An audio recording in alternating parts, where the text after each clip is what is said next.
Thiruvananthapuram corporation തെരഞ്ഞെടുപ്പിന് vote ചെയ്യാൻ വന്ന ശശി തരൂർ മാധ്യമങ്ങളോട് പ്രതികരിച്ചത് തിരുവനന്തപുരത്ത് ഒരു മാറ്റം വേണമെന്നാണ്.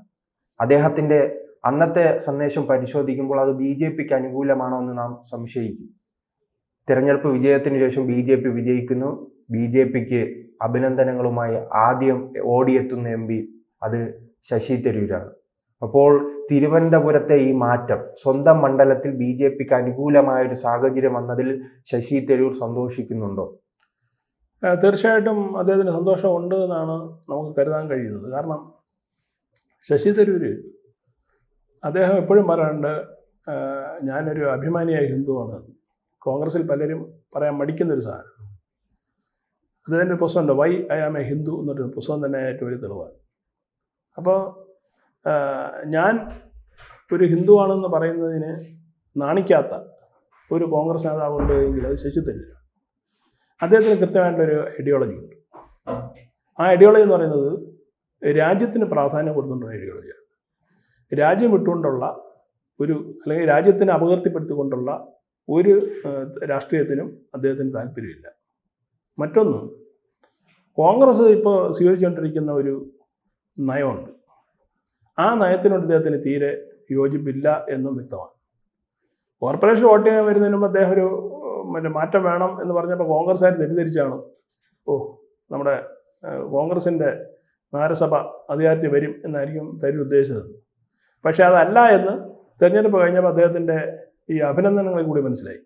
കാരണം അദ്ദേഹം ആഗ്രഹിച്ചെന്താ, ഇവിടെ അല്ല, അത് വ്യക്തമാണല്ലോ, കോൺഗ്രസിന് എന്തായാലും അധികാരത്തിൽ വരാൻ സാധിക്കില്ല. ആ സംഘടനാ സംവിധാനമില്ല.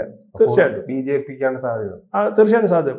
നമുക്ക് ഓർമ്മ ഉണ്ടാവും, ഒരു 2 ടൈമിന് മുമ്പ് അദ്ദേഹം ഇവിടെ എം.പി ആകുമ്പോൾ തിരുവനന്തപുരത്തിന് ഈ നമ്മുടെ ബാഴ്സലോണയുടെ ഇരട്ട നഗരമാക്കുമെന്നൊരു പ്രഖ്യാപനം നടത്തി. അദ്ദേഹം വെറുതെ വോട്ട് വാങ്ങാൻ വേണ്ടി പറഞ്ഞതല്ല. അദ്ദേഹത്തിന് ആഗ്രഹം ഉണ്ടായിരുന്നു തിരുവനന്തപുരത്ത് ആ രൂപത്തിൽ വളർത്തിയെടുക്കുന്നത്. കാരണം പിന്നെ ധാരാളം ചരിത്രപരമായ പ്രത്യേകതകളുള്ള ഒരു നഗരമാണ് തിരുവനന്തപുരം എന്ന് പറയുന്നത്. അപ്പോൾ അതുകൊണ്ട് തന്നെ അതിന് വലിയ സാധ്യതകളുണ്ടായിരുന്നു. പക്ഷേ അന്നത്തെ കോൺഗ്രസ് സർക്കാർ, UPA സർക്കാരൊന്നും ഇതിനോട് വലിയ താല്പര്യം കാണിച്ചില്ല. ആ പദ്ധതി ഉദ്ദേശിക്കുന്ന പോലെ നടന്നതുമില്ല. അപ്പോൾ തരൂരിനറിയാം, ഇപ്പോൾ കേന്ദ്രം ഭരിക്കുന്ന നരേന്ദ്രമോദിയാണ്, വികസനത്തിന് പ്രാധാന്യം കൊടുത്ത് നിൽക്കുന്ന ഒരു സർക്കാരാണ്. ഇവിടെ ഈ തദ്ദേശ തെരഞ്ഞെടുപ്പ് കേരളത്തിലെ ബി.ജെ.പി ഫൈറ്റ് ചെയ്ത് തന്നെ വികസിത കേരളം എന്നുള്ള മുദ്രാവാക്യം വെച്ചിട്ടാണ്. അപ്പോൾ അതുകൊണ്ട് തന്നെ അവരുടെ നയം എന്ന് പറയുന്നത് വികസനമാണ്. അപ്പോൾ സ്വാഭാവികമായിട്ടും കഴിഞ്ഞ കുറേ കാലമായിട്ട് തിരുവനന്തപുരത്തെ റെപ്രസെൻ്റ് ചെയ്യുന്ന MP എന്നുള്ള നിലയ്ക്ക് അദ്ദേഹത്തിന് താല്പര്യമുണ്ടോ അദ്ദേഹത്തിൻ്റെ നഗരം വളരണമെന്നുള്ളത്? അത് നമുക്ക് കുറ്റം പറയാൻ കഴിയില്ലല്ലോ. LDF ആണെങ്കിൽ അത് അനുവദിക്കുകയുമില്ല. LDF അനുവദിക്കുകയില്ല. കാരണം ആരെങ്കിലും എന്തെങ്കിലും പൈസ കൊടുത്ത് അല്ല, അന്ന് തന്നെ അദ്ദേഹം ഈ ഇരട്ട നഗരവുമായി ബന്ധപ്പെട്ട് ചന്ദ്രയ്ക്കെതിരെയാണ്, അന്നത്തെ മേയറിനെതിരെയായിരുന്നു അന്ന് ആരോപണം. അല്ല, 2 തലത്തിൽ എതിർപ്പുണ്ടായിരുന്നു അന്ന്. പിന്നെ ഈ കോർപ്പറേഷൻ ഭരണത്തിൽ നിന്നും അതുപോലെ തന്നെ അദ്ദേഹത്തിന് വേണ്ട സഹായം കോൺഗ്രസ് പാർട്ടിയിൽ നിന്നും കിട്ടിയില്ല. അപ്പോൾ രണ്ടും പ്രശ്നമാണ്. കാരണം കോൺഗ്രസിന് താല്പര്യമില്ല ഒരു കമ്മ്യൂണിസ്റ്റ് നഗരത്തെ വളർത്തിയെടുക്കാൻ അവർക്ക് താല്പര്യമില്ല. അതുപോലെ തിരിച്ചു. പക്ഷേ നരേന്ദ്രമോദിയുടെ ഒരു രാഷ്ട്രീയം എന്ന് പറയുന്നത്, അദ്ദേഹത്തിൻ്റെ വ്യവസായ രാഷ്ട്രീയം എന്ന് പറയുന്നത് രാഷ്ട്രീയം നോക്കാതെയുള്ള വികസനമാണ്. ആരവിടെ ഭരിക്കുന്നു അദ്ദേഹം നോക്കാറില്ല. മറിച്ച് അവിടെ അത് ആവശ്യമാണ് എങ്കിൽ കൃത്യമായിട്ട് അതിൻ്റെ തുക അനുവദിക്കുകയും അവിടെ വളർത്തിയെടുക്കാനുള്ള ശ്രമം നടത്തി എത്രയോ ഉദാഹരണങ്ങൾ കണ്ടാണ്. ഇപ്പോൾ കേരളത്തിൽ നടക്കുന്ന ഈ വികസനങ്ങളൊക്കെ ഇവിടെ ബി.ജെ.പി ഭരിച്ചിട്ടാണോ? ഒരിക്കലുമല്ല. എല്ലാ സംസ്ഥാനങ്ങളിലും അങ്ങനെയാണ്. ഒരു തരത്തിലുള്ള വേർതിരിവും ജാതി മത വർഗീയ പാർട്ടി വ്യത്യാസമില്ലാതെയാണ് എല്ലാ തരത്തിലും എന്ത് ചെയ്യുന്നത്, പണം അനുവദിക്കുന്നത്. അതുകൊണ്ടുകൂടിയാണ് തരൂര് പലപ്പോഴും ബി.ജെ.പിയെ എന്ത് ചെയ്യുന്നത്, ഈ പോഴ്ത്തി പറയുന്നത് അല്ലെങ്കിൽ അവരെ പ്രൈസ് ചെയ്യുന്നത്. ഇത് സഹിക്കാത്തതെന്ന് പറയുന്നത് ഈ ഫാമിലി വ്യവസായം നടത്തുന്ന കോൺഗ്രസ് പാർട്ടി ഉണ്ടല്ലോ, അവരെ സംബന്ധിച്ചിട്ട് രാഷ്ട്രീയ ഒരു വ്യവസായം മാത്രമാണ്. നെഹ്റു ഗാന്ധി കുടുംബത്തിൻ്റെ ഒരു ഫാമിലി ബിസിനസ് പോലെയാണ്. അദാനി അംബാനി എന്ന് പറയുന്ന ഒരു ഫാമിലി ബിസിനസ്സാണ് കോൺഗ്രസ് എന്ന് പറയുന്നത്. അവർക്ക് വേറെ അജണ്ടകളൊന്നുമില്ല. നമ്മുടെ അനന്തര തലമുറകൾ ഇങ്ങനെ രാജ്യത്തിൻ്റെ ഭരണാധികാരികളായി വന്നുകൊണ്ടേയിരിക്കണം, ബാക്കി ആളുകളെല്ലാം നമ്മുടെ അടിയാളന്മാരായിട്ട് അല്ലെങ്കിൽ അടിമകളായി നിൽക്കണം എന്നുള്ളൊരു ആശയം. ആ ആശയത്തോട് അദ്ദേഹത്തിന് പൊരുത്തപ്പെടാൻ കഴിയില്ല. തരൂർ ഒരു തരത്തിൽ അതിനോട് യോജിക്കില്ല. അദ്ദേഹം എന്ന് പറയുന്നത് ഒരു സീസൺഡ് പൊളിറ്റീഷ്യനല്ല, മറ്റുള്ളവരെ പോലെ. അദ്ദേഹത്തിന് വ്യക്തമായ ആദർശമുണ്ട്, വ്യക്തമായ പ്രത്യയശാസ്ത്രമുണ്ട്. കോൺഗ്രസിന് ഒരു ആദർശം വേണം, ഒരു പ്രത്യയശാസ്ത്രം വേണമെന്ന് എപ്പോഴും നിലവിളിക്കുന്ന ആളാണ് തരൂർ. അതിന് നേരത്തെ തയ്യാറാവുന്നില്ല എന്നുള്ളതാണ്. ഇപ്പോൾ AICC പ്രസിഡന്റ് ആയിരിക്കുന്ന ആൾ പോലും പറയുന്നത് എന്താ, കർണാടകയിൽ ഒരു ക്രൈസിസ് വന്നപ്പോൾ ഹൈക്കമാൻഡ് പറയുമെന്നുള്ളതാണ്. അപ്പോൾ ഒരു പിന്നെ AICC പ്രസിഡന്റ് ഇരിപ്പുണ്ട്. കഴിഞ്ഞ ദിവസം വളരെ ഒരു ഇൻ്റർവ്യൂവിൽ ഞാൻ കണ്ടു, സത്യം പറഞ്ഞാൽ വലിയ തമാശയായിട്ട് തോന്നി. പിന്നെ ഈ ഖാർഗെ, അതായത് AICCയുടെ പ്രസിഡന്റ് മല്ലികാർജുൻ ഖാർഗെ, പിന്നെ ഈ പ്രശ്നം വന്ന സമയത്ത് ഹൈക്കമാൻഡിനോട് പിന്നെ എന്തുകൊണ്ട് പോയി പറയുന്നു, ഇദ്ദേഹം AICC പ്രസിഡന്റ് അല്ലേ എന്ന് പറഞ്ഞപ്പോൾ അദ്ദേഹം പറയാണ്, ഇത് പറഞ്ഞ ആളൊരു കോൺഗ്രസ് നേതാവാണ്, അത് പിന്നെ പ്രസിഡന്റ് അല്ലേ, അതിൽ വലിയ കാര്യമൊന്നുമില്ല എന്ന് പറഞ്ഞു. അപ്പോൾ ഇതാണ് കോൺഗ്രസിൻ്റെ അവസ്ഥ. അപ്പോൾ AICC പ്രസിഡന്റിന് പുല്ലുവില കൊടുക്കുന്ന ഈ പാർട്ടി ഈ ശശി തരൂരിനെ പരിഗണിക്കൂ? ഒരിക്കലുമില്ല.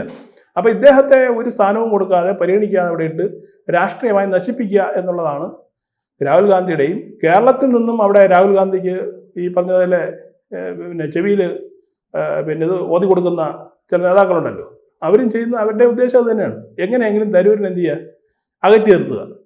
ഇനി ഈ കാക്കാപിടുത്തം തീരെ ആർക്കും ഇഷ്ടമല്ല, രാഹുൽ ഗാന്ധി ഇഷ്ടമല്ല. സോണിയാഗാന്ധിയുടെ രാഹുൽ ഗാന്ധിയുടെ പെട്ടിയെടുത്ത് നടക്കാനും ഇദ്ദേഹത്തിന് താല്പര്യമില്ല. കാരണം അദ്ദേഹം ഈ പറഞ്ഞതുപോലെ അന്തസ്സും അഭിമാനമുള്ളൊരു രാഷ്ട്രീയ പ്രവർത്തകനാണ്. അതുകൊണ്ട് തന്നെ അതിന് താല്പര്യമില്ലാത്തതുകൊണ്ടാണ് ഇദ്ദേഹത്തെ ചെയ്യുന്നത് സ്ഥിരമായി ഇങ്ങനെ പാർട്ടി പ്രവർത്തനം നമുക്ക് ഒഴിവാക്കുന്നത്. സ്വാഭാവികമായിട്ടും തരൂരിൻ്റെ മനസ്സിൽ അദ്ദേഹത്തിനൊരു വിമിഷ്ടം പാർട്ടി നേതൃത്വത്തിലുണ്ടാവും. അല്ല, അദ്ദേഹം 2009 മുതൽ ഇവിടെയുള്ള MP ആണ്.